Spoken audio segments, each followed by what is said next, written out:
Ang pamilya nila ay talagang may kakayahang gawin yun. Mukhang wala tayong swerte ngayong araw na makuha ang kayamanang ito. Ang pamilyang Lian ko ngayon ay siguradong makukuha. Ang Shen Giwan na ito, munting amoy ito ang amoy na yun. Ang amoy ng lason ay nanggagaling mismo sa maliit na tableta sa entablado. Ano? Peke talaga. Ang Shen Giwan sa entablado. Opo, Papa. Hindi lang ito peke, mayroon din itong matinding lason. Kailangan nating pigilan agad ang matandang lolo na iyon. Mahal kong kuya, pala ang palabas na ito ngayon ay para sa taga-kawanihan ng gamot kami. May nagsumbong na nagbebenta ka ng peking gamot. Sumama ka sa amin para sa investigasyon.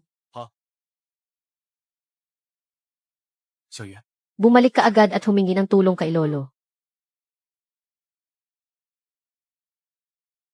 Napakalaki ng naitulong mo sa pamilyang Wen namin. Walang anuman. Tito Wen, mauuna na akong magtrabaho. Pa, ang pinuno ng pamilyang Lian. Baka sakaling may tawid natin pansamantala ang stocks ng korporasyong at sa ganitong paraan lamang makakaligtas sa kapahamakan ang pamilyang Wen natin.